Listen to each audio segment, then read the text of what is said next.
Say mic check, 1, 2. Microphone check, 1, 2.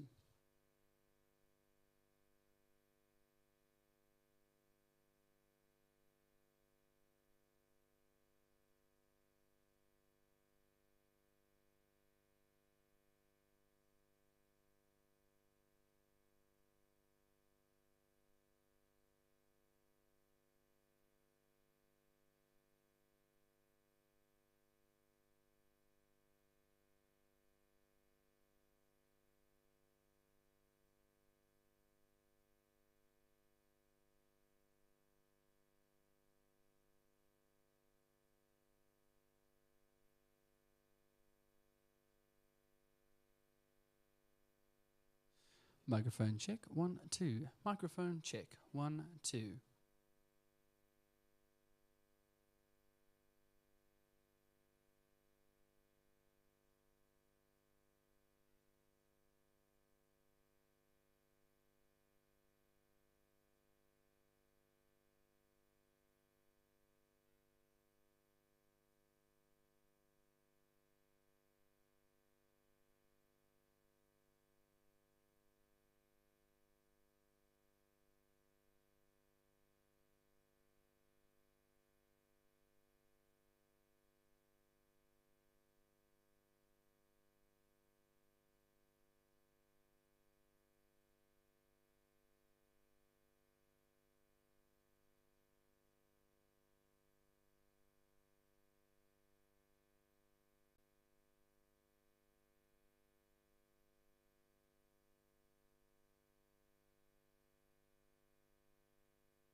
Kau ki uta kau ki uta kau ki tai kau ki tai kau ki tēnei whenua tau hau tāhau ora tāhau ariki māue kai te manawa ora.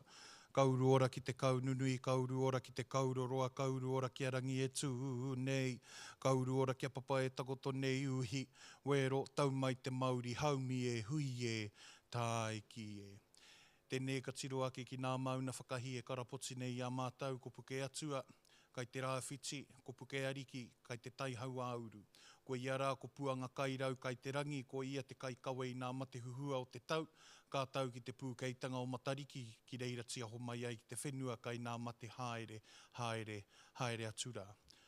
Tau ārai o te pō tītoko ki te ao mārama. Tātau te huna ora e pai nei, koutou nā kanohi hō miro miro, kua tai mai te pō nei, tēnā koutou, haere mai, haere mai, haere mai.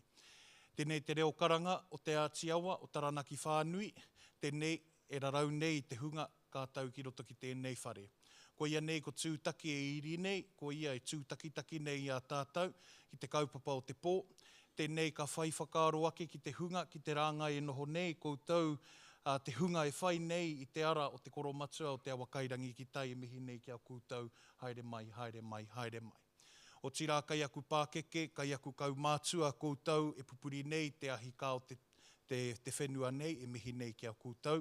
Ka re tōrohia ke nā kōrero, anei te kaupapa o te pō nei, huri noi tō tātou whare, tēnā koutou, kia ora tātou katoa. Kia ora everyone, he mihi mahana kia koutou katoa. Warm greetings to you all and welcome to the Hutt City Mayoral Debate 2025. My name is Jahan Casanata and it's my pleasure to be with you this evening. Now, exactly 3 years ago, we gathered in this very room for our last mayoral debate, and that time we had 2 candidates vying to be Mayor of Hutt City. This time we have 4 of them, and we're very pleased to have all 4 with us tonight. So a big welcome to Brady Dyier, Karen Morgan, Praba Ravi and Ken Laban. Can we give them a warm round of applause? We are really looking forward to hearing your vision for Hutt City, and it's obviously a really critical time for local government, so these conversations are more important than ever. Let me whip through a little bit of housekeeping before we get underway. If there's an emergency, the exits are out those doors the way you came in, or behind the curtain, actually, behind us on stage. So maybe you'll need to escape through there if things get desperate. The meeting point is outside the building on the grass area next to the Event Centre car park. If there's an earthquake, drop, cover and hold. And the toilets are out these doors near the cafe area. So a big welcome to all of you who've joined us at the Event Centre tonight, and we have lots of people joining us on the live stream as well. Really good to have you with us.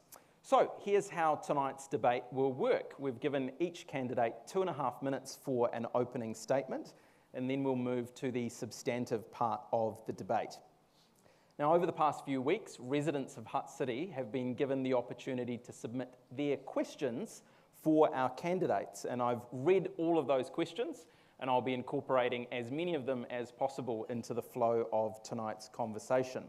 I want to mention that I've had no discussions with any of the candidates about the topics that we'll be covering tonight or any of the questions, so unlike some of the other debates leading up to this election, they don't know what they're going to be asked tonight. I've also had no conversations with Hutt City Council staff, and they've had no input into the questions this evening. Now, if you're joining us in the room tonight, you have an opportunity to submit questions live as the conversation progresses, and you have a little card on your seats which has some instructions on how you can do that. So we'll begin with our opening statements, 2.5 minutes per candidate, and we drew their names from a little bowl a few minutes ago, and we'll be kicking off in the order that they're seated up here on the stage. So let's first welcome Brady Dyier.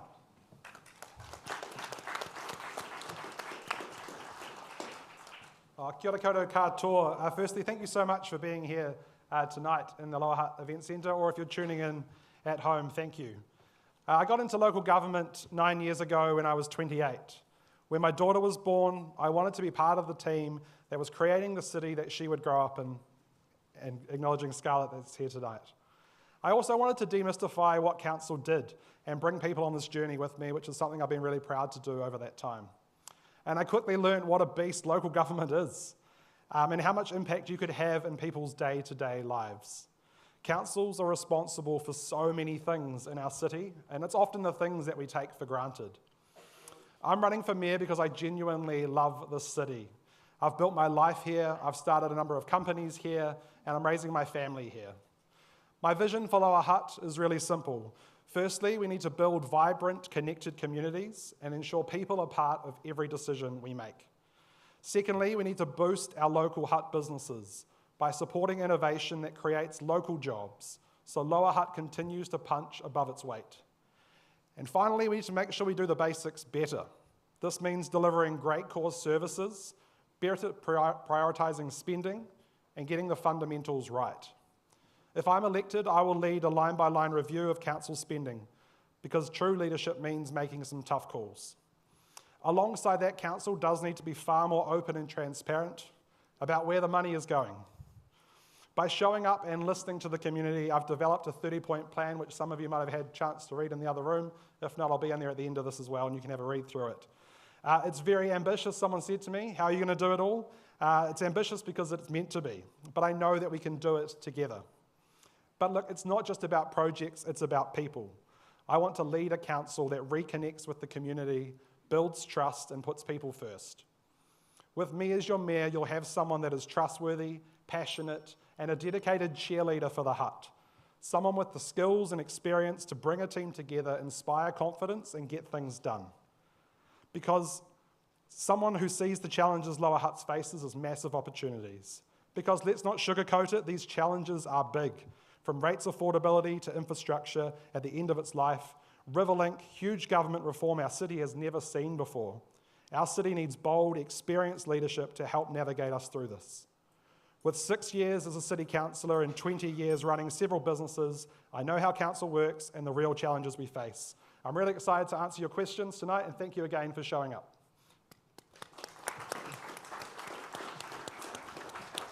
Karen, over to you.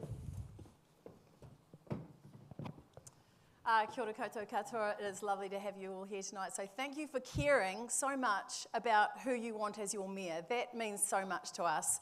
And tonight I could talk about the vision and all those things. You've seen what we have on offer. So I wanted you to get to know me a little bit tonight. And I think that's what's important, and showing you a bit about me and my leadership and what I stand for. Because I think we've got amazing candidates here, but what stands me apart is I have a proven record of success. And I'd like to share a little bit about that with you tonight. So I've been on governance boards, some at a national level. I've had life experience. I've managed a staff of 60 people, and that is the HR team as well. That's doing the employing, doing all the checking, having the meetings with them. And so everything stuck with me, and the buck stopped with me as a principal when I was there at Taita College for 7 years. And I thought I'd share with you what makes the difference for my leadership. Is being a principal, one of the biggest things that we did was to get $32 million for a brand new school. Now, Taita College is a low socioeconomic school. There was a rumour that they were wanting to close the school. The staff were concerned, the community were really concerned. So that gave me more determination and drive than ever to say, right, this community deserves the best, and I'm going to fight so hard and advocate and negotiate. It took me 2 years to negotiate with Chris Hipkins and everyone else, but we secured $32 million, and that has changed and will be changing the lives of so many. Now, that was me leading a team, but it was about empowering a team. And that team, we stood together, we created a culture of support, a culture of success. And I tell you what, if you can do that there, we can do that for Hutt City. And that's why I am standing for mayor, because I want to bring that culture of success, that culture of support for all of us, and see what we can do. As a female, I'm going to have a very different approach to leadership and what that looks like. And that means inclusive. It means listening. It means collaborating. It means connecting on a grassroots level. It means working with partners and with partnerships in many different ways. And that's what I bring to the table, because your voices matter and every diverse voice in this community matters, and that's what I want to harness. So I leave you with this. I want to be a mayor that you can approach, that you can talk to, that together we find the solutions for our city, because that's what's important. And I have to say, my integrity drives me. Word on the street is you absolutely want change and you're ready for a woman to lead our city. So ngā mihi kia koutou, thank you. Thank you, Karen. Praba, over to you.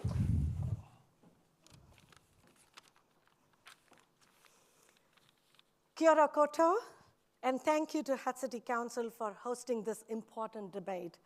My name is Praba Ravi, and I'm standing to be your next mayor. I'm not a career politician. I'm a fiercely independent candidate, a local business owner, and a proud resident who has called this city home for nearly 30 years. Like many of you, I chose this city as the place to build a life, raise a family, and contribute to our community. I've served on health boards, community panels, sporting organizations, and many more. I have seen firsthand the incredible spirit of our people, but I have also seen the growing frustration. You are frustrated because your rates are skyrocketing, while the core services you rely on are not up to standard. You are frustrated because our pipes are failing, our roads are congested, and our town centers are losing their vibrancy. And you are frustrated because you feel that the council isn't listening. This is not just a budget problem, it is a leadership problem. And that's why I'm standing. My plan for Lower Hutt is straightforward and focuses on 3 things. First, value for money. My absolute priority is to bring real financial discipline to council. We will stop wasteful spending and ensure every ratepayer dollar is spent wisely. And I will be commissioning an independent financial review. Second, focusing on the basics. We must fix what's broken. That means a relentless focus on our core infrastructure, our pipes, and our roads. And I will be a strong advocate for a more reliable and affordable public transport network. And third, getting parking sorted to bring vibrancy back to our city. We must support our local businesses and make our city centers accessible for everyone. This city needs a mayor with both community heart and proven experience. I have the grassroots connection to know what needs to be done and the professional governance experience to know how to get it done. I'm here to listen, and I'm ready to work. Thank you, ngā mihi nui.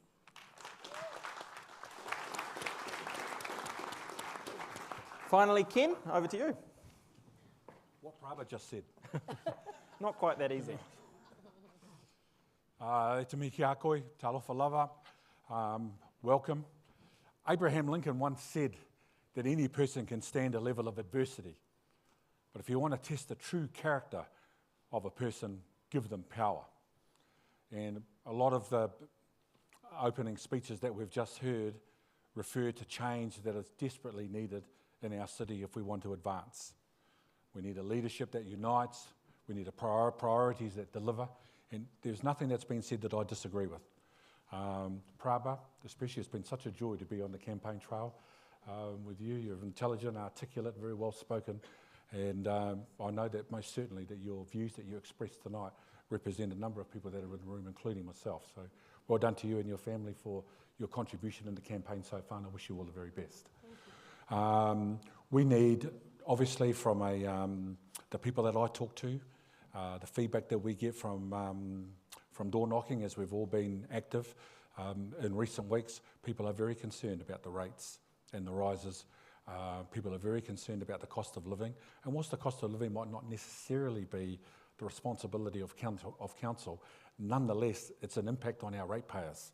And on the one hand, we're asking them to pay some of them $240 a week for their rates, and then on top of that, they've got power and insurance, which is killing everybody, butter and bread, all the very basics of life. I want to be part of a leadership team, and let me stress that word team. Teamwork is going to be very important if I'm to become the mayor in 2 months' time, because there are some tough decisions that have to be made.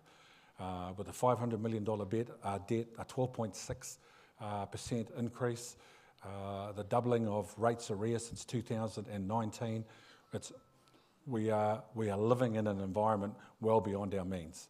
We need to make some changes. We need to make some brave calls, and we need to look seriously at what we can do to improve the lives and improve the amount of money that people are receiving in their income, especially those on fixed income.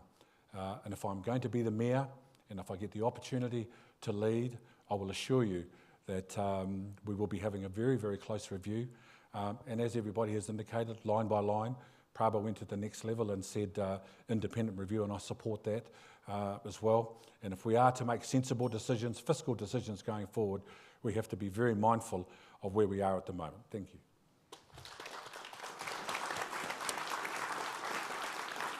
Thank you very much to all of our candidates. Can I just mention to those of you who've just joined us that we've got heaps of seats on the sides and through the middle, so please come and grab a seat. So, we have 4 candidates here. You're all accomplished in your respective fields. You're motivated, you're committed, you're dedicated to the future of the hut, but this is a debate, so we want to work out what separates you tonight and which one of you is best qualified to lead the city. So we're going to jump into some questions. I'll ask you to keep your answers as short as possible so we can get to as many topics as we can over the next hour or so. Let's begin with the topic that is front of mind for so many residents and ratepayers, and that is rates and council spending. Brady, you've promised to review council spending. In fact, you've said that you're going to commit to every council dollar being scrutinised. Have you not been doing that for the last 6 years while you've been on the council? Yeah, absolutely. Like, it's a great question and a fair question. I haven't been the mayor for that time. The long-term plan we've signed off wasn't my long-term plan. It was the current mayor's. But the reality is we are facing future rate increases that just are not sustainable for our community. We've had to significantly increase rates over the last 6 years to fund up some big challenges. Water infrastructure being the biggest one. We're currently spending $1.6 billion on renewing water infrastructure. But looking forward, that's the bit that I want to be in control of, and that's the bit I want to lead. So you've said that you're going to eliminate wasteful spending. Yep. Give us some examples of the wasteful spending that you're talking about. Yeah, like looking forward, like we're a council that spends between $300 and $400 million a year looking forward at our expenditure. About $50 million of that alone is on staffing costs. Looking forward, I think we can get much smarter about how we use our staff's time using tools like AI and technology to make our team be able to do a lot more so we don't have to grow the team to deliver more as our city grows. But we also know that the staffing costs are only responsible for about 20% of the budget. So where are you going to cut money in the remaining 80%? Well, staffing costs is the majority. It's $50 million of our spending is on staffing costs. I don't think that's correct, but I believe that the rates are about $156 million a year and the total council revenue is $228 million. Employee costs are only $49 million, as you've just touched on there. That should be about 20% of the budget, right? Yeah, you've got the numbers in front of you. I mean, you've just said that staffing is a much larger chunk of the budget than it is. It's only about 20% max, I think. Yeah. Okay. So where's the wasteful spending going to be coming from? Well, for me, I haven't been through the line-by-line budget. We don't have those figures in front of us. We deal with the big CapEx projects, which are intergenerational funding. We haven't had the opportunity to go through it line by line. It's not been an exercise this council has done. So I guess the question that raises is, if you haven't done the financial analysis yet or you don't have the data that you need, then how do you know that there's wasteful spending? That's a good question. I want to go through the exercise so I can stand here and promise that we're not wasting ratepayers' money. But you've said here on your website that you're going to cut wasteful spending, so you must have some sort of sense of where that waste is coming from. I've got some small little things, but for me, staff salaries going forward, projected forward, have a big increase. Okay. They're the ones I want to focus on. Okay, thanks, Brady. Praba, you've made a similar promise. You talked about wasteful spending in your remarks there, and part of your campaign slogan is around being smarter with ratepayers' money. Yeah. Where do you see the waste? The wasteful spending is across the board from 50,000 to 68 million. I'll just tell you some examples. Sure. We have put some cycleways on Knights Road and removed it. It might have cost 50,000 or 60,000, doesn't matter, but it's wasteful spending, which was not thought through and just spent that money. On Delhi Street, we have had a park there just 100 meters away from Rediford Gardens, and we've spent about $300,000 on putting that temporary park, and I think that's a wasteful spending. Instead, when parking is really, really tight on Jackson Street and High Street and other places in the CBD, we should have used that for car park instead of putting a park there. And I don't think that is good use of anybody's money when our pipes are leaking, when lots of things need to be addressed. Third, we have chosen a gold-plated option of demolishing the Nainai pool that was already there and rebuilding it for $68 million when we could have refurbished or renovated the Nainai pool with probably $20 million and done that better. So there are lots of different things like that which are, you can identify, you can see that there is money being wasted when we could have done it more efficiently and smarter. Okay, so in the next 10 years, the council has said that it's going to be spending 70% of its money on water and infrastructure. How confident are you that you'll find the kinds of savings that you're talking about without cutting into the water and infrastructure projects that we desperately need as a city? Now the water services is going to be moving to the new entity. So automatically, the Hutt City Council's savings comes there with whatever percentage. I think it's about 40%. That's going to be moving. Let's be clear, it's not automatic. it'll be a decision. The council will have to decide whatever how that is. much. So when the water services, I don't know the exact numbers, but I can say when the water services move into the new entity, we are going to have savings automatically. And that's when we need to be very, very disciplined and prudent with how we are going to be prioritizing our projects and looking at the most urgent and important things and going back to the core services. Okay, you've also said that you're going to commission an independent financial review of the council. The council is audited every year by Audit New Zealand. So what's the reason for spending hundreds of thousands of dollars on an independent review when it's audited every year and the results are on the internet? Because it's not transparent. Nobody knows where the money is going at the moment except the annual report that comes through. If you ask many people in the audience, I think probably we will get some sort of a response that they do not know where the money is going and why we are wasting these money. So that's the reason why when we do an independent financial review, which is a prudent investment for us to look at our future and do it really, really well. Okay. And I think that's an important step in getting our home in order. Okay. We have to get our house in order. Thank you, Praba. Thank you. Ken, you have talked about getting back to basics. What are some of the things that the council is focusing on at the moment that are not the basics? Well, the reality is that we're living beyond our means. We all accept that. Getting rid of it's an interesting debate.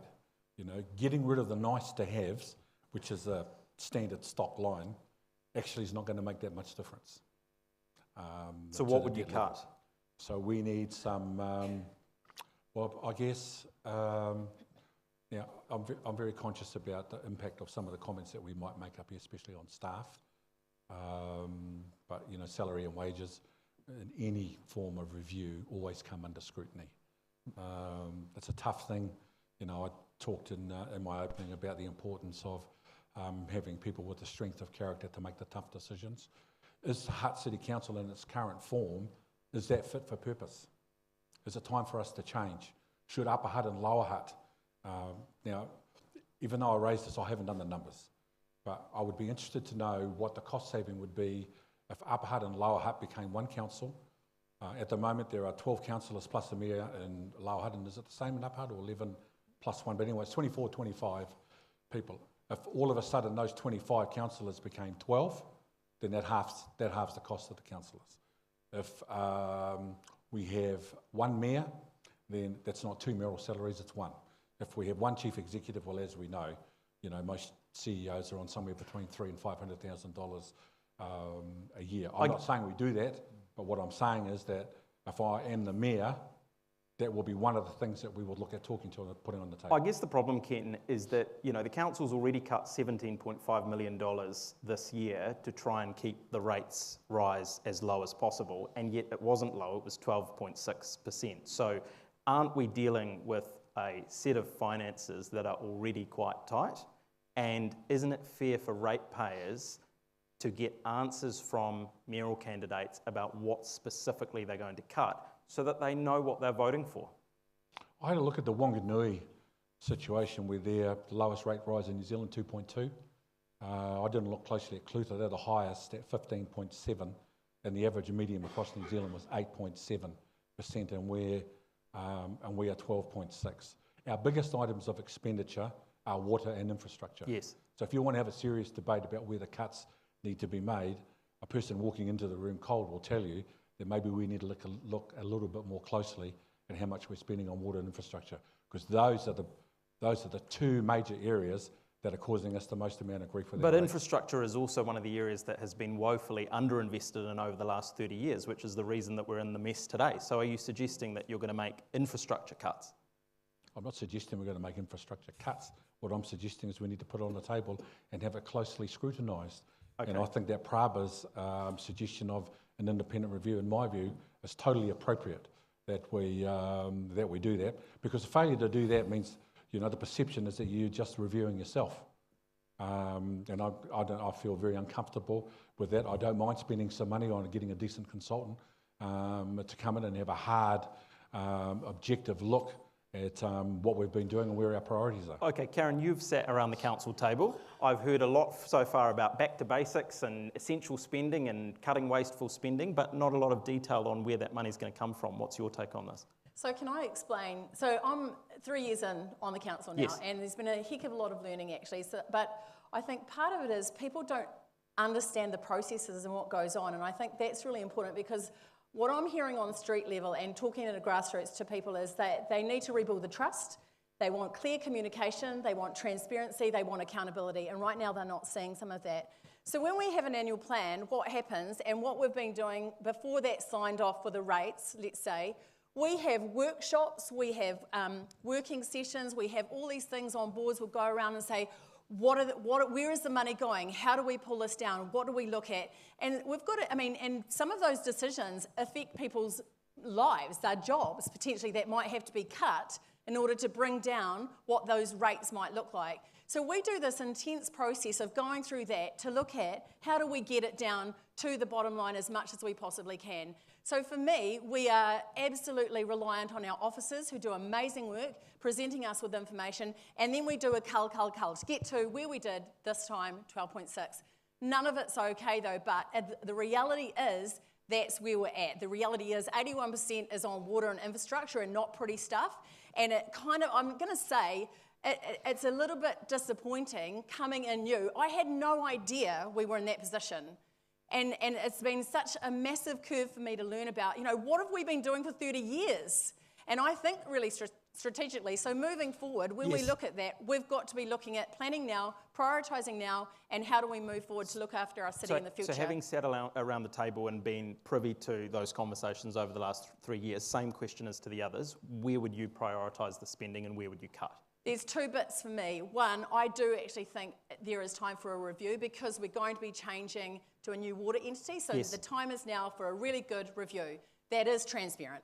There is another piece of work too, though, that I would like to see a bit more transparency around, and that is the actual organisation of the Hutt City Council. What does it look like? I talk to a lot of people and they say, I don't know what it looks like, and people come to me with things like, how many contractors are Hutt City Council paying?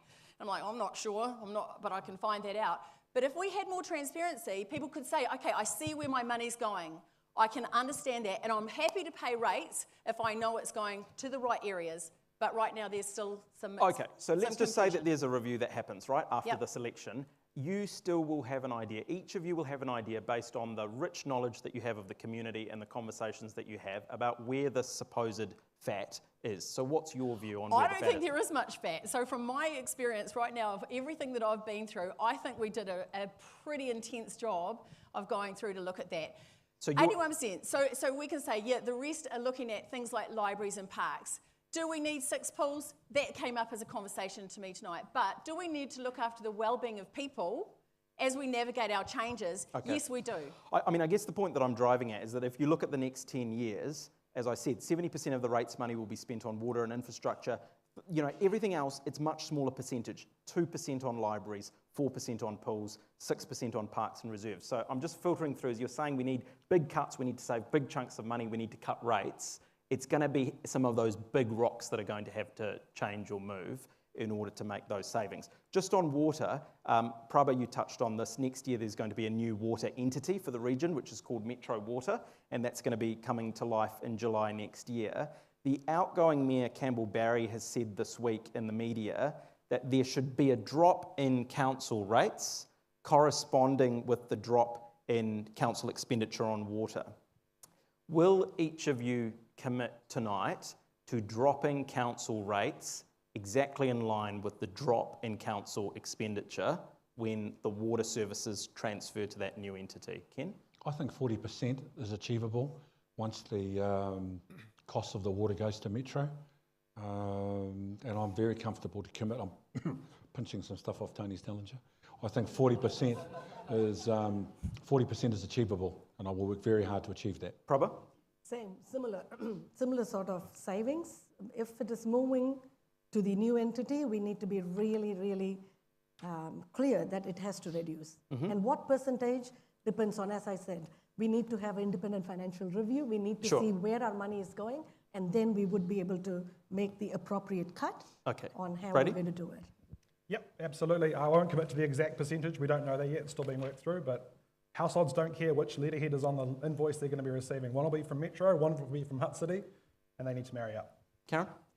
I come from a place working as a leader that you never make a promise you can't keep. And so tonight I'm not going to commit to any percentage, but I know the rates are impacting. I know they're hurting everyone with the cost of living. But if water's being taken off the council and it's being put into this new entity, it's just common sense that the rates should come down by the same amount. It's totally common sense, and that's going to happen. And one would say, it looks so easy, doesn't it? And yes, absolutely, you're 100% right. But can I say 40%? No, I can't, because we've got to review and then look at what does that look like. Okay. One would think 40 or even more, perhaps. Okay, right. But I'm not going to promise that. Let's move on from rates and spending. We're going to get to some of the questions that have come in over the past few weeks from our residents about your specific priority areas. So I'm just going to open this up. Anyone can jump in if you'd like to comment on any of these initiatives.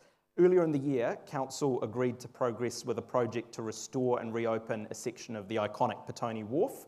The question is, would you repair and retain the wharf under the long-term plan's current funding allocation? Will you keep the amount of money that's been allocated to restoring the wharf? Ken? No. Any of the others? I think we have to look at everything has to come back to the drawing board. Okay. When the water services move, we have to do that. Karen? We've currently put 12 million for it, and I'd stick with that plan because that was agreed and people were consulted, so I would stand by that. Brady?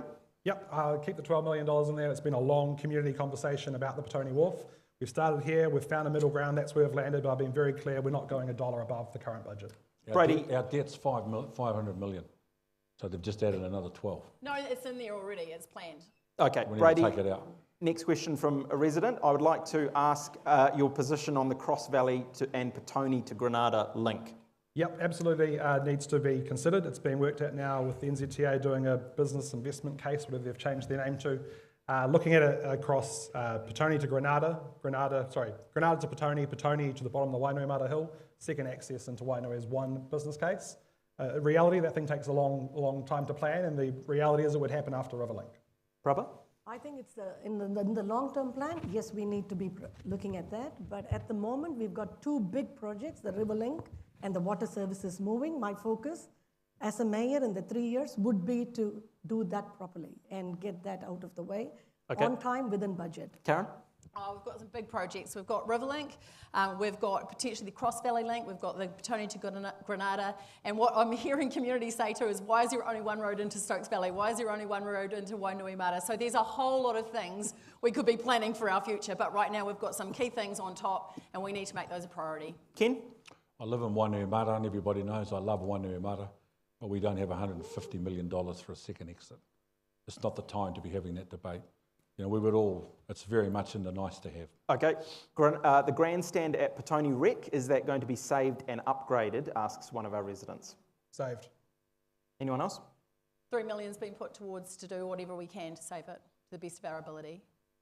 I think the word is efficiency here, and if we can do it efficiently, when we look at the whole big picture of what are the things that need to be. But would you like to? Are you planning on keeping it, saving it? I'm not sure at this point. Okay. We have to look at all of those projects. Okay, Ken. I want to see a business case. I don't want to just throw $3 million to fix the grandstand with no income or no revenue coming back to the ratepayer. I would love to see if anybody's got a plan on how we can produce tournaments, competitions. It doesn't matter whether they're ethnic Pasifika type tournaments or whether they're masters, presidents types of tournaments. A beautiful ground, Paton Reck, and it has got the potential to generate new income streams for our city. So there'll be a quid pro quo, but if it's $3 million with no absolutely no return on investment, then I won't be supporting it. Ken Can has... I just add one more thing? Yes. If I look at the parking fee and then this $3 million, again, it has to be looked at what's going to bring the most value. Okay. Ken has touched on amalgamation. What are the other three candidates' views on amalgamation with other councils in the region? I think Hutt Valley should be one. Upper Hutt and Lower Hutt should be one. But Super City, I'm not sure about that. I'm happy with Porirua, Kapiti, all of those grouping and Wairarapa grouping, but Wellington has got a lot of issues, governance issues, lot of things that they are really in not a really great situation, and I don't think Hutt residents should be paying for any of those extra things if we become a super city. But isn't the whole point that it's meant to save money? No, I think, again, it's about efficiency. The word is efficiency, but at this point, I think Hutt Valley joining together makes a lot of sense, and move it step by step if things get better. Okay. So we've got a referendum this election. So what is going to be critical is that you speak, you use your voices to guide us as to what you think would happen. For me personally, I do think there is merit in amalgamating, and what does that look like? But it's got to come from the ground. It's got to come from the people. You have to tell us what you would like, but it's about how we get value for money, or how we could look at reducing some of the costs that ultimately go on you, the ratepayers. Brady? Yeah, like the reality is once you take water infrastructure off councils, which is about 60% of our spending, the government on both sides of the house is indicating we're also going to be losing some form of planning functions. You're left questioning what are councils doing, what is left. I'm absolutely up for that conversation. I actually voted against including the question in the referendum question, because we have to have that conversation regardless of what the referendum outcome is. Upper Hutt's going to come knocking on our door saying, hey, we're struggling. How long do we close the door on them if the referendum question says no, we don't want you to explore that? We're overgoverned. 77 councils for a population of 5 million, it's ridiculous. But yeah, my personal view is yes, amalgamation should proceed. In what form is a great use case for a citizens' assembly. We now have more accommodation in the Hutt Valley. We have a fantastic event centre. One of our residents has asked, are you ready to make Hutt City a really exciting tourist destination? And if so, how are you going to do it? Oh, there's a few amazing things we have here going in the Hutt. Firstly, we've just launched a new event strategy, which I'm incredibly proud of, bringing new events into the city. We're also about to have completed the Great Harbour Walkway around the harbour, which is going to be a fantastic asset for the Wellington region, connecting up the entire harbour with a nice shared pathway and an electric ferry across to Wellington, ample places along the way to stop and have a coffee or lunch. I think that's going to be a really big opportunity for Hutt City. I think Hutt City has a huge potential, and we've got so many good facilities, from sporting grounds to event centres to a lot of other facilities as well, like the beach as well. So we need to be looking at how are we going to generate revenue. And tourism is one way of generating that revenue. We need to be looking at leveraging some of our existing relationships, like the sister city relationships, or the schools who are bringing international students, and seeing how can we develop some of those relationships more strongly to develop the tourism. Okay. So everything needs, even cycleways that they've got now, needs to be looked at. How are we going to generate revenue out of it for the millions that we've spent on that? Okay, let's talk about leadership now. Karen, you have 3 campaign priorities, and the first one on your list is creating social cohesion. Some of the examples on your website include things like cultural hubs, health and hubs, rangatahi voices, well-being, and ensuring a safe and inclusive city for all. But the government says that councils should not be focused on wellbeing. In fact, the government is just repealing the 4 wellbeings from the Local Government Act. Is the government wrong? I would never say that on public TV or wherever we're at. Wherever we are. The government's made decisions, and that's fine, but that's where I think leadership comes into play. What can we do here locally? How do we invest locally, employ locally, support locally? And what could we change around the cultures? And I talked about that a little bit in my sort of opening speech. But it's like, it's sometimes, and just a little example of what can we do around wellbeing and connecting people. Our supermarket workers in COVID were our superheroes. We were all at home. They were there doing shift work. Now, what's happening, sadly, is there is abuse happening on a daily basis to those people serving us. Yep. Now, that's not okay. So changing a culture of wellbeing, that doesn't cost to smile and say thank you, have a great day, and start changing a culture of accepted behaviour. I totally agree, and that doesn't cost anything, but the things that are in this list here do cost money, and we've just had a conversation about ratepayer money, right? So I guess the question here is it really a local council's job to promote social cohesion, or should that sit with schools, education providers, faith communities and businesses? I believe it is, and I believe we can do things differently. And so if you think about our culture and diversity right now, we have over 180 ethnicities in this city. So how are we linking with these different voices to hear them empower influential leaders right now doing amazing things?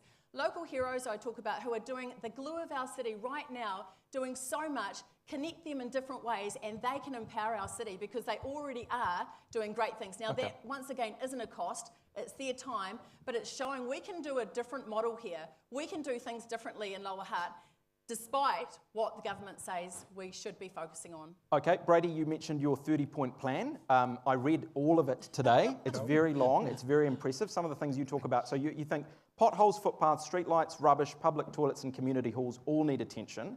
You're also going to have the council digitise more services, use AI, you're going to strengthen stormwater systems, more resources for emergency response, new technologies like smart bins that signal when they're full, parking sensors, real-time traffic tools, the use of drones, every council meeting is going to be live streamed, electronic voting, you're going to plant more trees, the list goes on. All of it sounds great. How are you going to pay for it? Yeah, well, let's be clear, this is my list of priorities, but ultimately once I get to that table, there's going to be colleagues I'm going to have to work with and create a joint vision. So I'm not imagining all 30 of these will be done in the first 2 years. So out of the 30, what are the priorities within the priorities? The key priorities for me are the use of technology to be more efficient. We are using AI right now in our council. One example, our LIMS team used to take 6 working days of man hours to collate a LIM report. It takes 45 minutes now. We've only been using these tools since October. We've saved 44,000 hours of staff time in that time. Nearly $1 million of future salaries have been reduced through the use of technology. You also mentioned the importance of the business community in your opening remarks. Do you think Hutt City is business friendly, and how can we make it more so? Yeah, we are. We've got a great business team here, but a really good relationship with Patrick and the Hutt Valley Chamber of Commerce. They do amazing work here in the Hutt, growing our business community, not just here in Lower Hutt, but the Hutt Valley as well. They are the Hutt Valley Chamber of Commerce. They have a very audacious plan to grow our GDP here in the Valley by 35% by the year 2035, and I'm absolutely on board with that plan. $10 billion to the New Zealand economy is generated in the Hutt Valley, and if we can create more opportunity here, there's more jobs here, that money goes around our economy, and those local contractors that are doing the work can help sponsor the local sports teams. It's just one big happy family if we can grow the business community. Ken, we've had a couple of specific questions come in prior to the debate for you. The first one is, Ken, your campaign is all Labour supported. Why not be official under the Labour banner? That's a question from one of our residents. I'm running as an independent. Okay. Excuse me. Is that the whole answer? Anything else you want to add? No. I don't think you've claimed independent though, Ken, on your form. It doesn't say anything. Just saying. Okay, Ken, the other question that's come in for you, will you continue to commentate sports? And if so, how much time will that take up? Well, the NPC is Friday night, Saturday afternoon and Sunday. So if I'm available and not tied up on council business, I assume I will be if I still get offered an opportunity. Great. Same question to the rest of you. You all have different commitments and some of you have business interests as well. How will you make sure that the council is your number one focus if you become the mayor? I've led by my intentions. I'm the only citywide councillor that's got a 100% attendance record for the last triennium. That's been important to me, showing up. Obviously, if I become the mayor, that's a big commitment step up. I made it really clear that my business will be put on hold. I will bring in new leadership to run that for me. It's a photography business now. I won't be out there taking the photos, although if Ed Sheeran's manager calls me again and asks me to take his photos, I might have to just for those specific jobs, but the bread and butter day-to-day photography won't be my job anymore. Praba, will you have to give up some of your current roles? Oh, obviously. The board roles definitely will go. But the dance school, I've already got a system in place that will run on its own, so that will continue. But apart from that, my full attention will be in this role. This is a big role. Karen? So when I got elected 3 years ago, I knew as soon as I was elected to get on to becoming a councillor, I needed to move away from being a principal. It took nearly a year, and I did. So the last 2 years, I've been absolutely just committed to being a Hutt City councillor for you and to serve to the best of my ability. So for me, it's about giving 100%. And I guess for me, it's actually just about being your mayor and being there for you, committed to our city, and not being on 8,000 other different boards. I just need to be your mayor, and that's what's really important, and that's what I'd commit to now and have been for the last 2 years, is really being there to represent you. Okay, sticking with this theme of leadership, Praba, you've said it is clear that our city needs a new direction. How come? What's wrong with the current direction? Lots of things. I can start with our city doesn't have a revenue problem, it's got a spending problem. So you need a bit of a new leadership, new lens that needs to be on everything that we are going to be doing. A fresh perspective, a fresh sort of energy that needs to come into the leadership where it is solution focused, not problem focused. At the moment, what we are seeing is if I'm earning $2,000, I'm not going to go and buy a $2 million home. I'm collecting this much amount of revenue and I'm committing to so many different things, which is not possible. So we need to be living within our means. Okay. We need to provide value for money. And that's the lens that I will be bringing, fresh leadership in every aspect of the council work. You have governance experience in other areas. You're very well respected in the community, but unlike the other three people on the stage, you haven't been around a council table. Why should residents trust you to be the mayor when you haven't been a councillor? I think everyone started at some point fresh. They didn't necessarily start as the mayor though, did they? But that's okay. Leadership is not about the position. It is about the vision, it is about the strategy, it is about what you're going to be bringing to the table and how you're going to be leading. So it is not about a status or a position. Okay. So it is about having... Brady, the opposite question to you. You've had 6 years of council experience now. What about a voter who might say, oh, we need new people to come in with new ideas?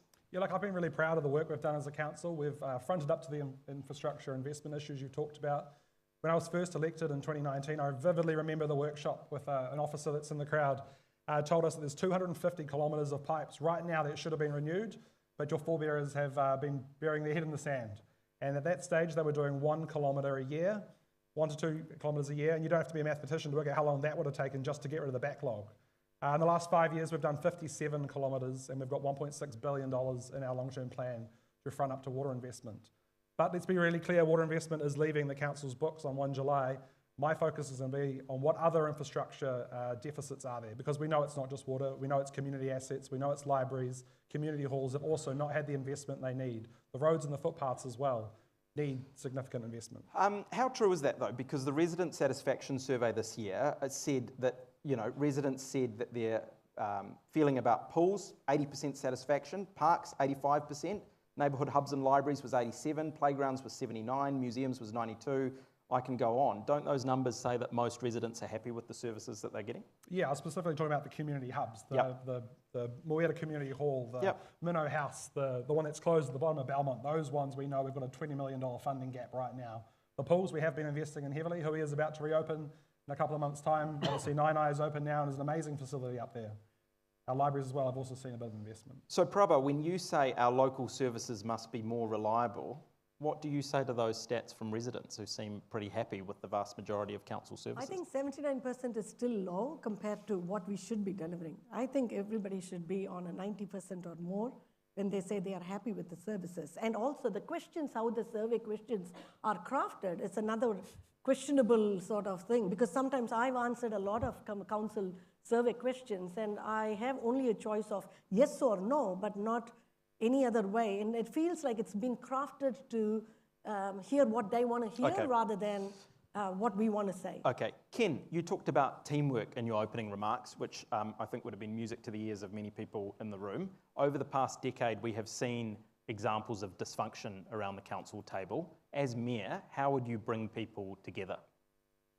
I'm just looking at the audience. I see Zinni McCormick from Petone, Star Olsen from the Runanga, Naomi Shaw from softball, and Derek Wilshire, who's a highly respected local politician and also sports administrator internationally. When new revenue streams is going to be a significant topic for us to debate. It's a very easy words to say, but what does it mean? You raised very briefly the concept of regional tourism. The best example I've seen from our council in recent times of regional tourism has to be the Rotorua District Council and their hosting of the annual Aotearoa Māori Rugby League age grade rangatahi tournaments. 7,000 kids over 7 weekends, in total 21 nights. Now, a lot of what we have debated tonight in terms of youth, social cohesion, teamwork, leadership, and those 7,000, that's just the players, that doesn't count the whānau and support coaches and management. That's 21,000 bed nights. That's 21,000 meals a day for the 3 days that they were there. Yep. For those teams coming outside of Rotorua and rental vans alone, it is an enormous. Okay. Now, I look at our parks, I look at, so when we talk about teamwork, if you're elected to sit around the table, you need to be mature, intelligent and do your job. Yep. But the most important part of teamwork is how we interact with the wider community, such as some of those that I've named here who are capable of creating in Lower Hutt exactly what we have seen, because that is the millions of dollars that's created in GDP from that Māori tournament over the 7 weekends. We need to get I'm not saying we take that tournament off them, but there are unlimited opportunities for us to be progressive in that area. Cool, thank you. Let's talk about Māori wards. So residents will be voting this election on whether to retain the Māori ward at this year's election. Ken, you have talked in your campaign documents about forging strong partnerships with mana whenua, and you support retaining the Māori ward. Tell us about that. Yes, I do, and we're very, very fortunate. In Lower Hutt, Te Awa Pukitapu has been elected unopposed. She's an academic. She loves rugby league. There we go.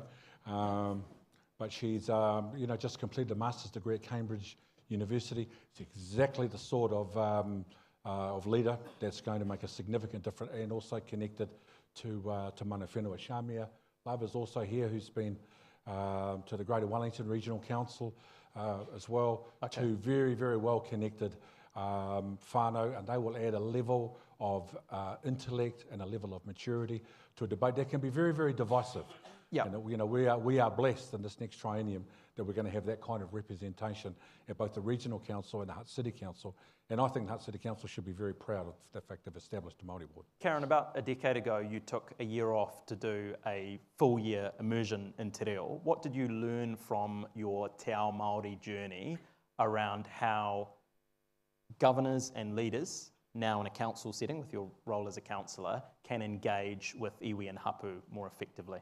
So I can say categorically that experience changed my life.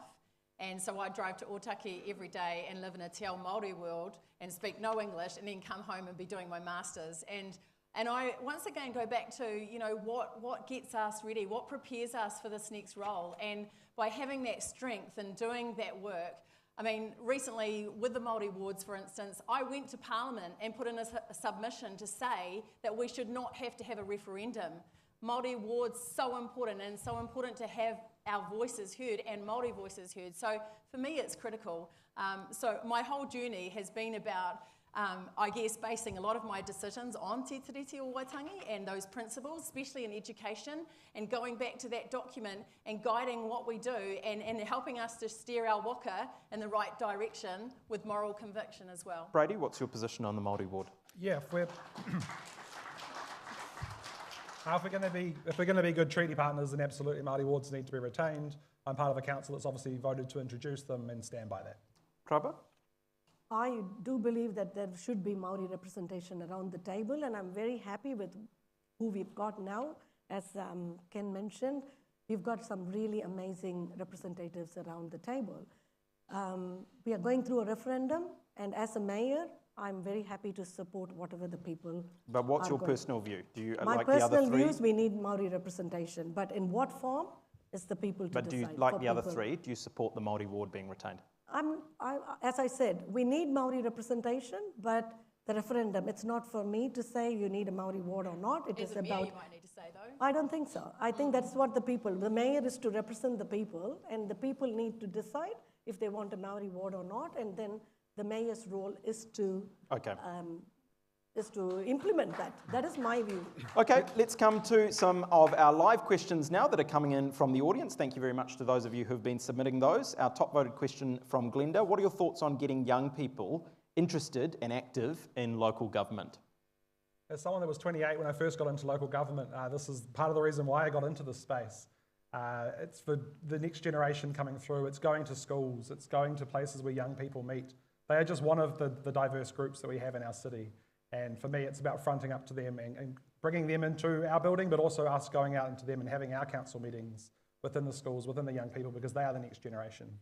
Can I jump in on this? Because this has been my life, education and young people, and their voices are so critical. They are our now and our future. And not to be rude, Brady, but I pushed really hard to advocate to get an someone employed who is their whole role is to link with rangatahi, to go to them, to go to schools, to go to places they are, to get their voices so that they could be part actively of helping us to make the best decisions. And you actually said no to that, Brady. So just saying, when you say, yes, I believe in rangatahi, we've got to live what we do up here. And we've got to stand by our convictions and say, this is really important. And if we really believe it, we've got to make it happen. And that means taking a vote. Anyone else before we move on? Can I push Yeah, back on? Brady, you can respond to that briefly. Yeah, our office's advice was we could do the work within the team, and ultimately it came to the council, and I did vote for it when it got there. But at the time, officers were confident they could deliver the work without the additional cost. No, because we needed someone to drive that work, and that's when a team was created, and an amazing Praba? team. Young people are our future, and it is very, very important that we get them to participate in local government. And for me, I'm standing to break all the glass ceiling and to be able to show them that anybody can stand for local government and being able to put their name forward. So that's something that I really believe in. At my launch in Wainuiomata a few weeks ago, Hoana Hore Hohepa, she's year 12 at Hutt Valley High School. She's the lead singer in the Pacific Beats Band, and I went to the local secondary school, I don't know what they call it, rock band concert thing at Sacred Heart, and I heard her sing. Beautiful kid, beautiful voice. She opened up my launch, sung a beautiful version of Tennessee Whiskey at the Marae. And then after a series of speeches, people I paid to say beautiful things about me, Te Raukura Leawhe, who's a year 13 at St Mary's and one of the most outstanding young Māori and Pasifika leaders in the secondary school scene, she formally introduced me. And that was, I thought, a very important show of public commitment that I believe in the leadership of tomorrow by involving the youth of today. Thank you. Can I just add one more thing Yes? on the youth? I run a dance school, and my students are from 5 years to 60 years, and most of them are young people. And it is in my launch as well, I had 4 girls who performed. Oh, nice. And so it was just wonderful to have them participate in local government in a different way. Awesome. Another question from the floor. Based on your policies, everyone seems to be campaigning on essentially the same stuff.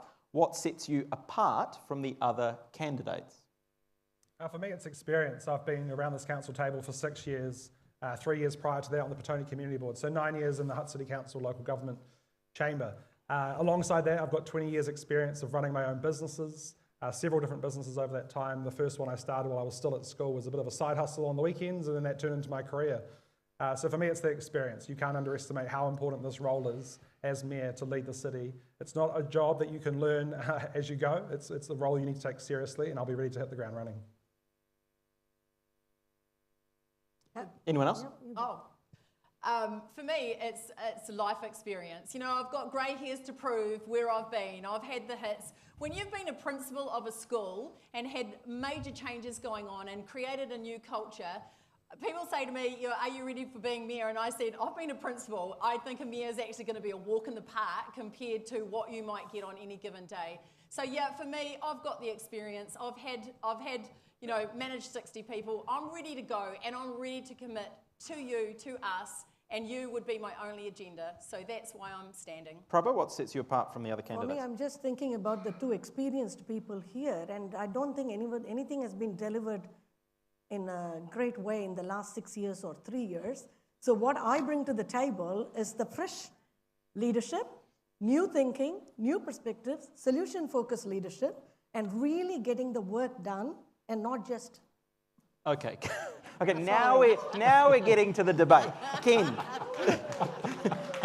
Ken? I told you she was good, ain't you? It's taken an hour to warm up, but we're finally getting there. Right. Yep. Yeah, well, I think we need money. Let's be blunt. Yeah. And we need new revenue streams. And that's what sets you I apart. started to allude to it with regard to the example that I'd seen in Rotorua. We need to get, in my view, one of the major areas that we've been overlooked in terms of its potential to identify new revenue for the city is getting into the event space. And I can see it from a sporting perspective, I can see it from a music and performing arts. What do we have, 20,000 at the Hut Reck for 660? Those kind of events, those kind of big, if you want to make money, you need people. Okay. And if we can create an environment at Hut, within the Hut City that identifies that and creates those opportunities, I think it will only be positive from a financial view for the city and much relief for the ratepayer. A few more questions coming in. We've got heaps of them coming in from the floor. To the candidates who have not submitted answers to policy.nz, will you be doing so? I have submitted it. I did submit it late. I'm sorry about that, but I have submitted it last night or day before yesterday. Karen? You've submitted it? Mine submitted. Yep. Ken? Yeah. I haven't submitted mine. I'm still deciding whether I will or not. I've made very clear, but you know, I don't know whether I might respond. Okay. It's about commitment, Ken. Brady? Yeah, I've responded. Or I might not. It's not a promise. It's not a promise.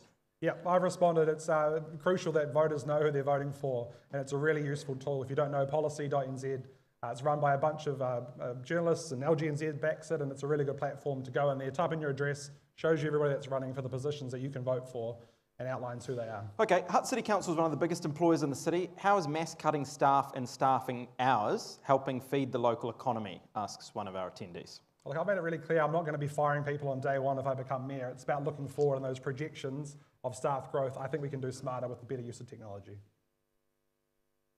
And I'll just say as well, I think it's about transparency of an organisation, and when things are transparent, you can then look at is there anywhere we do need to maybe review or look at moving forward for economies of scale and value for money. Ron says, how will you ensure the council will do a better job in looking after our increasing number of homeless/street people? You know, that whole mental health area is a very, very subjective and a very sad area. The amount of resources that we put into addressing it is nowhere near. You know, I don't want to sound like I'm thinking of ways to spend money, but there are some significant challenges for us in some sections of our community. There are the homeless ones, the obvious ones that we see on the street every day, and I know that there's a lot of people in here that have supported them in their own way. The other one is the hidden homeless, which they talk about, the overcrowding in homes, 10 people in a 2-bedroom home. Billy Wepu, who's walking down there, who's disguised as a cameraman. Today he's a truancy officer in our local high schools. He will tell you the drama that he's dealt with kids who are truant from school because there's not enough coats in the house. All of those things impact on people's ability to live a good life.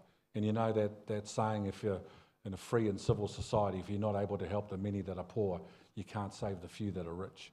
And I certainly hope that if we do have a council, we're very mindful of that, we're very caring, we have a strong look of humanity about everything we do, at the same time being frugal with our expenses and spending. What does the Hutt City Council do really well? We've talked about some of the challenges and the areas that you might like to pull back on tonight, the ones that you've told us about, but what does the council do really well in your books? I'll start by saying I'm just so encouraged when we see the reports that I don't think you all get to see when I look at what's happening in our community hubs and our communities and our officers and teams going out and really working and meeting and on a grassroots level and really including everyone as much as they can in the community. So I think there's some magical things happening, but I think we need to get better at telling those stories, and we're not telling everyone those stories well enough. So I think that's a little discrepancy that I'd like to see us really work on. I think we're spoiled for choice here in the Hut with good recreational options, from the harbours to the beaches to the rivers to the bushwalks. So our Parks and Recs team do amazing work in that space, making Lower Hutt such a fun place to live. I also think we do a really good job with the business community here in the Hutt. We've got 15,000 companies here in the Hutt Valley, and they do amazing work, and we need to keep them here to create more local employment here, because it's better for everyone. Ken? Well, 80% of our community live what I would best describe as a very good life, and the challenge is the 20%, or might be a little bit less than that. I touched on it with homeless, and absolutely what the previous speaker said about the services. You know, I'm very proud of our pools, very proud of our libraries, very proud of our core services and the work that's been done at the hubs. But there's an ongoing, continuing challenge how we find the necessary support to make sure that everybody, regardless of their status economically in our community, can live a full and independent life. Praba? I think if I get hold of the staff in the City Council, the people that I have interacted with are amazing. But getting hold of staff in the City Council has been a bit of a challenge. But if I do, I think they are amazing people. One of our attendees has asked, if you couldn't vote for yourself, which candidate would you vote for on the stage? I think we know Ken's answer. Brady and Karen? Yeah, look, I'll go first. I'd vote for Karen, because for me, having experience around the council table is the most important thing in a mayor. Yeah, and I'd go for Brady. Okay. We're Okay. mates. We're mates. They are in the same boat, aren't they? They are in the same boat. But I think he does bring that level of 6 years experience there, which is going to be helpful. Praba? Okay. Seeing I asked Ken that question earlier that had come in, Praba, I'm going to ask you this from one of our attendees. Praba, how can we trust you when you were part of United Hutt, which has faced allegations of lacking transparency re its entity status and donations? What I've done, my files, the returns that I have filed has been absolutely based on the rules, and I have not breached any rules at all. So I act with integrity, and you can talk to any community member that I've interacted with in the last 29 years of my life, acted with integrity, and that's what I bring to the table. Are any of you currently associated with any political parties or movements? No. No. Fiercely independent. Ken? No. What's the largest volume of donations that you've had from a single donor in this campaign? I've had $1,000 given to me. $5,000 from my family. Okay. Yep. You don't need to tell us where they're from, but sure. Too much information. The Dyier family's been supporting your campaign. What, Praba and Ken? What's the largest donation? 1,000. Ken? 10. Okay. Let's have a few more general questions now about the health of the city. Praba, we know that this is a diverse city. Around 19% of the city is Asian, and we have many other ethnic communities as well. How do we tap into the talent and skills that exist in those communities? I think we need to engage a lot more and bring them on board. And I think civic education is so important. To be honest, none of the ethnic communities actually vote. They just put the paper envelope in the rubbish bin. And I've seen several of them do that. And one of the major undertaking that I have taken in this, not just in this year, but in the last few years, is to educate our ethnic community to actually vote and exercise their right. So I think when I'm a mayor, I will be bringing a lot of the diverse communities into any sort of project that we can bring in and bring their expertise, because they have a whole lot of enthusiasm, but they don't know how to participate. Ken, we know that the city is diverse, as I've just said. Same question to Praba, how can we tap into the talent and skills that exist in Hutt City? God, we're becoming very diverse, aren't we? 19% Asian. What's the Māori population? 20% Māori. 20% Māori, and the Pasifika would be about 8%, 12%. Is it 12? Gosh. I think, you know, music and the performing arts and the academic world are areas where those three communities have excelled.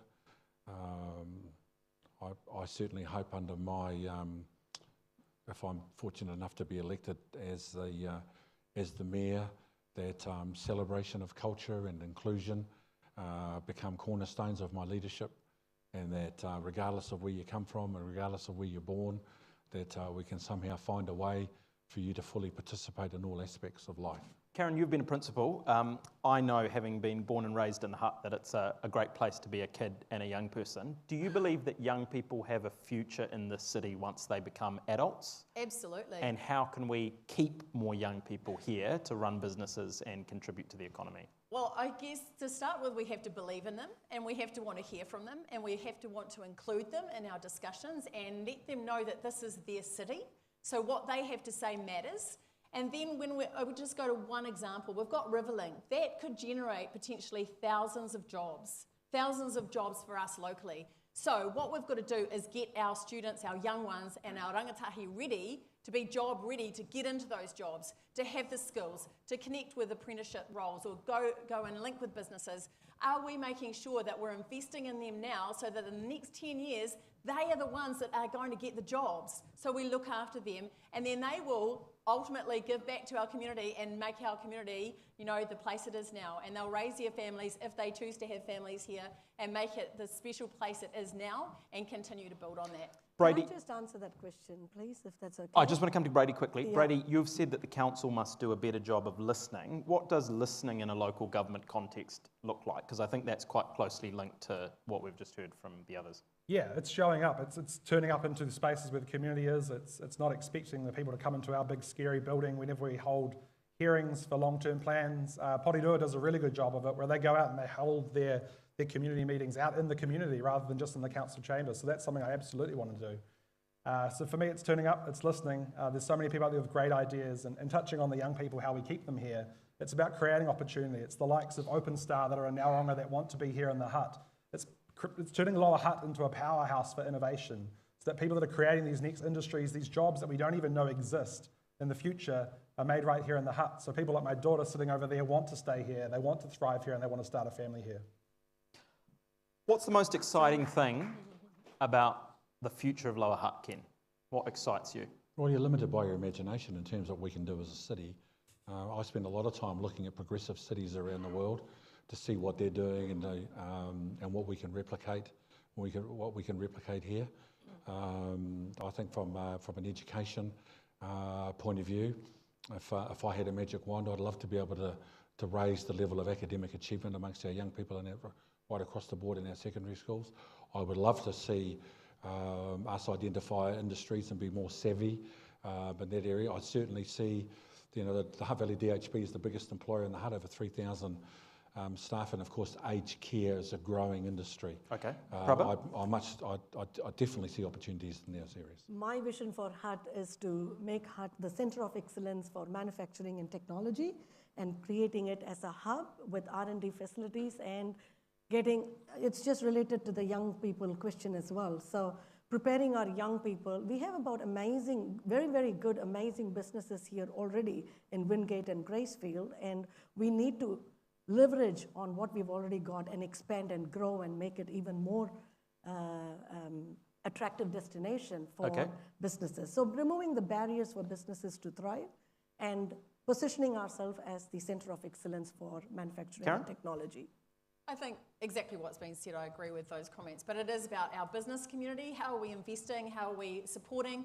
And what innovation, what opportunities are we making here? How, once again, I go back to what can we do locally to look after our locals? So there's that space, there's the business space, there's also the people space, that wellbeing space. How are we, with our big changes that are going to be coming up, which is going to be a lot of disruption actually. So we're going to need really good resilience as a city as we navigate that. So how are we looking after our people? How are we making sure there are jobs and opportunities and that space? And this is a place they want to be. This is a place they love, because we've got so much to offer here with our rivers, with our sea, our hills, but also just the dynamic of everything that we do on any given day. So we continue to build and grow together. Brady?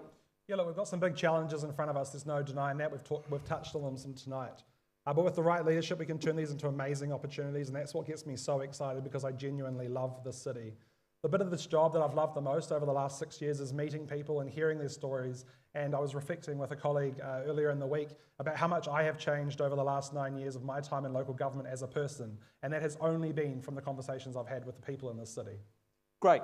It's time to wrap up. So we're going to give each of our candidates the chance for a 1-minute closing statement. We're going to do these in the reverse order to the opening statements, and you'll have a bell at 60 seconds. So Ken, over to you. There's a famous Samoan proverb, Iliala manuia ila tautua, and translated it means the road to leadership is paved in service. Servant leadership, leading by example, the ability to bring people together, teamwork, priorities that deliver, they're the cornerstones of my campaign to be your mayor of our city. If I get the opportunity to do so, I hope I can do it in a dignified and humane way and make progressive change for our city for the future. Thank you. I've stolen this minute, huh?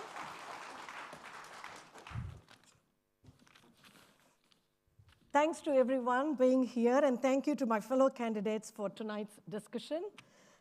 Tonight you've heard a lot of ideas, but the choice you have at this election is not just about policies, it's about a fundamental direction for our city. It's a choice between more of the same politics, the same priorities, the same rising costs, or a fresh start. I'm offering the fresh start. My commitment to you is not based on political ideology. It's based on my 30 years of experiences living in the city and my 20 years of governance experience managing complex budgets and delivering results. If it's a commitment to bring common sense back to the council table, it's my commitment. It's a commitment to financial discipline so that your rates are respected and our spending is controlled. It's a commitment to fixing the basics, our pipes, our roads, and our transport, so that our city works for the people who live here. And it's a commitment to building vibrant, connected communities where our local businesses are supported and our public spaces are safe and full of life. I'm a fiercely independent candidate. My only loyalty is to you, the people of Lower Hutt. My leadership style will not be top-down, it will be shoulder to shoulder. I will be a mayor who's accessible, accountable, and acts with integrity. Let's build a Lower Hutt that's not just livable, but affordable. A city where families want to put down roots, where businesses can thrive, and where we can all feel proud. This is our home. Let's make it better together. I'm Praba Ravi, and I'm asking for your vote. Ngā mihi nui, tēnā koutou, tēnā koutou, tēnā koutou katoa.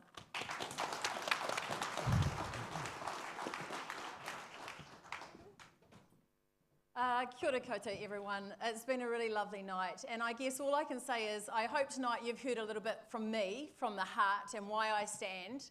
And I'm only running for mayor. And I'm only running for mayor because I know that unless I'm in that position, I'm not going to be able to make the things happen that we can collectively do together in a shared and cohesive way. And for me, I guide my life and I lead with a real integrity. I lead by my values, and I absolutely lead by my moral compass, and I've done that all my life and everything that I've done. And I stand before you today to say that is why I'm here, to best represent you. Once again, I have no agenda except you. What can we do together to do the best we can for each other and for our city? So from me, it's about saying and doing what you say you're going to do. People talk about things, but you want someone who's really going to get in there and make things happen and work hard for you and fight for you and be your advocate and be your negotiator and say, yes, we can do this and we will do it together. Ngā mihi kia koutou. Thank you.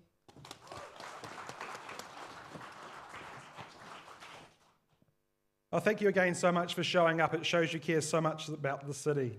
Look, throughout this campaign, I've shown that I'm not just passionate about Lower Hutt, but that I have the experience, drive, and track record to lead it. As your mayor, I'll stay relentlessly focused on the 3 priorities I've talked about: doing the basics better, boosting our Hutt businesses, and building stronger, more connected communities. But let me be really clear, this isn't just about me, it's about us. I don't believe in top-down leadership. I believe in showing up, listening, bringing people together, and in building trust through action. That's how I've always operated, and that's how I'll operate as mayor. You'll find me out there in the neighbourhood answering your questions on Facebook at 11 o'clock at night, hearing your ideas and making decisions with you, not for you. So tonight, I'm asking for your trust and your vote to lead the hut through this next chapter, a chapter that's bold, ambitious, and full of heart, creating a city that future generations will thank us for. So let's do this together. Ngā mihi nui, thank you so much. Thank you, Brady. Can I just finish by speaking frankly? If you look around the country, there are some other regions that are a bit stuffed because they do not have quality candidates standing in their elections. And I think regardless of which bits you agree with and which bits you don't agree with from what you've heard tonight, we have 4 really accomplished people who have all proven in their respective fields that they can lead and they want to make a further contribution to the life of the city. I think from a media perspective, we often see headlines saying that local body politicians, they want the power and they want to have influence and all of those things. But I think you can judge for yourself based on what we've heard tonight, the motivations of these candidates. So thank you for being here. Thank you for putting your hand up at a time when many other people are not too keen to do that. And we wish you all the very best in this year's campaign. Let's give them another round of applause. And thank you for all your questions. Sorry we didn't get to all of them. Hopefully you can chat with some of our candidates after this. And I'll hand over now to Kānehi to formally close our debate this evening. Can I say a big thank you to Jehan for facilitating the... Thank you very much. Can we give him a big round of applause, please? We're I'm proud to be your next mayor. We'll close off our evening with a karakia. Kia karakia tātou. Unuhia, unuhia, unuhia I te rutapu nui kia māmā kia wātea. Te tinana te nākau te wairua I te ara taka tū ko iara I rongo whakairia ke kia tīna, tīna hui e. Pō mana hau e te whānau. Kia ora.